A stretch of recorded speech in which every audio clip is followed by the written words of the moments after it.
Dzień dobry, witam na kanale Krystaliczny Strumień Świadomości. Dla tych, którzy mnie nie znają i są tutaj po raz pierwszy, ja nazywam się Ewelina Piotrowska i na tym kanale inspiruję do poszerzania świadomości.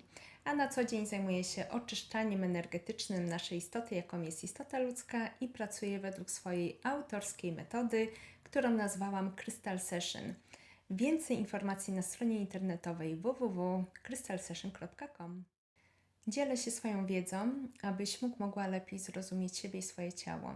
Przypomnę, że wszystko, o czym tutaj mówię, opiera się na moim doświadczeniu. Spędziłam mnóstwo czasu w eterze, zrobiłam wiele sesji badawczych i sesji oczyszczających energetycznie dla ludzi, dlatego mam spory bagaż doświadczeń i jestem pewna tego, co mówię. Jest to kontynuacja poprzedniego odcinka pod tytułem Istota ludzka. W tym nagraniu odpowiem na pytanie, co stanowi o naszym ja? Ciało fizyczne, ciało subtelne, czy może świadoma cząstka, którą popularnie nazywamy duszą? Gdzie jest to nasze ja, które ma świadomość podróży w pojeździe zwanym ciało ludzkie? Nasze ja jest odrębne.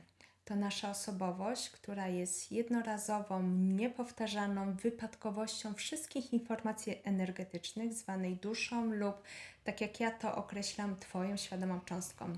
I to Twoje ja komunikuje się, łączy ze świadomą cząstką, czyli właśnie z duszą. Ale dopóki jesteśmy w podpięciach, czyli w zniewoleniu, to o kontakcie ze świadomą cząstką nie ma mowy. Więc jak słyszę, że ktoś kontaktuje się z naszą duszą i z nią rozmawia, to już wiem, na jakim poziomie świadomości i zanieczyszczenia energetycznego jest ta osoba. I co niezwykle zabawne, takie osoby obdarzone tak zwanym darem, jakimś dziwnym trafem rozmawiają z duszą innych ludzi, ale nie widzą ani swoich podpięć, ani swoich właścicieli. Ciekawe dlaczego. Ja to wiem, bo nieraz sprawdzam to podczas sesji oczyszczających dla moich klientów, którzy mieli kontakt z takimi osobami lub same takie osoby z tak zwanym darem przychodzili do mnie na sesję. Więc wiem, jak to wygląda od tak zwanego zaplecza. Mówię to na podstawie własnego doświadczenia. Jak osoby z tak zwanym darem jasnowidzenia zgłaszali się do mnie z propozycją współpracy, w sensie chcieli być telepatami w moim zespole lub na szkolenia, które prowadziłam właśnie dla telepatów. I zawsze, ale to zawsze takie osoby były w podpięciach i zanieczyszczeniach energetycznych i co za tym idzie o czystych i transparentnych wizjach i sczytywaniu informacji z eteru nie było mowy. Dla mnie czystość energetyczna to podstawa, bo dopóki są podpięcia, to właściciele energetyczni podsyłają informacje i decydują o tym, co dana osoba ma przekazać. To oni decydują o tak zwanych wizjach. Dlatego uczulam na tych wszystkich wizjonerów, jasnowidzów, telepatów, którzy prowadzą dezinformację i chaos. Ale wracając do tematu, czyli nasze ja. Wyobraź sobie, że nasze ja to jest jeździec w rydwanie, który trzyma lejce od koni.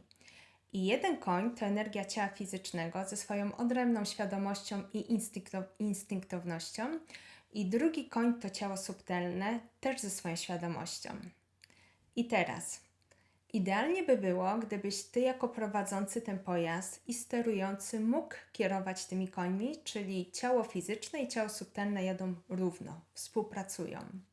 Ale jak masz to zrobić, gdy ani jedno, ani drugie nie należy do Ciebie? Jest zniewolone, ma swoich właścicieli, którzy nimi sterują.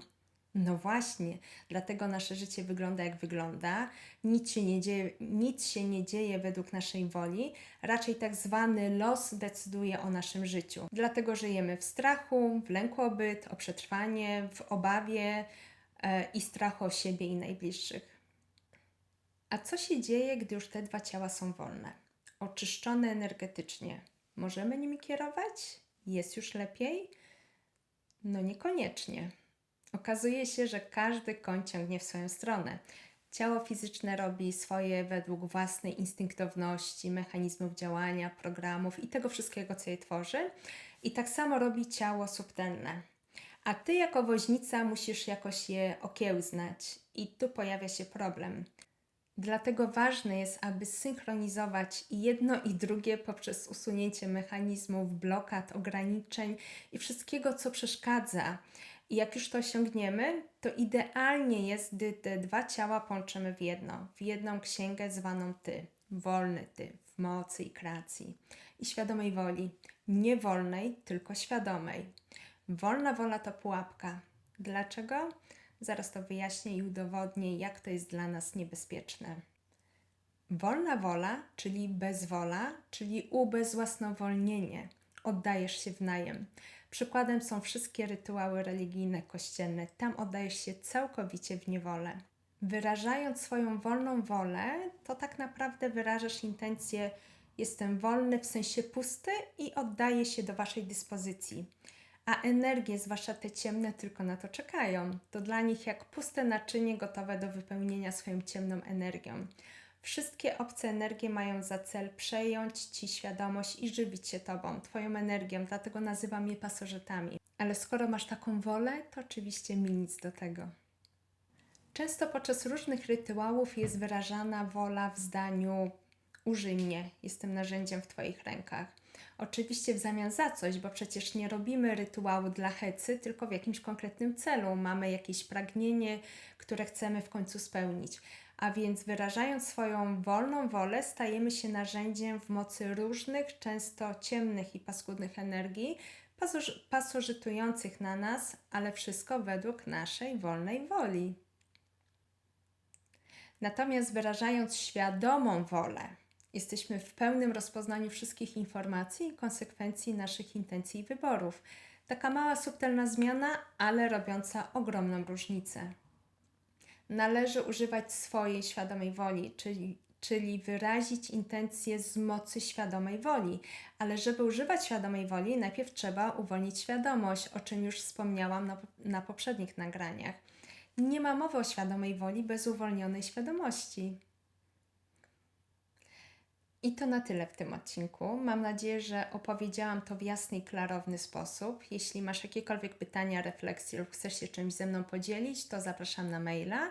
Mail w opisie pod nagraniem. Jeśli treść tego odcinka jest dla Ciebie wartościowa, to proszę zostaw lajka, udostępnij i oczywiście zachęcam do subskrypcji. Za dzisiaj serdecznie dziękuję, kłaniam się i do zobaczenia następnym razem.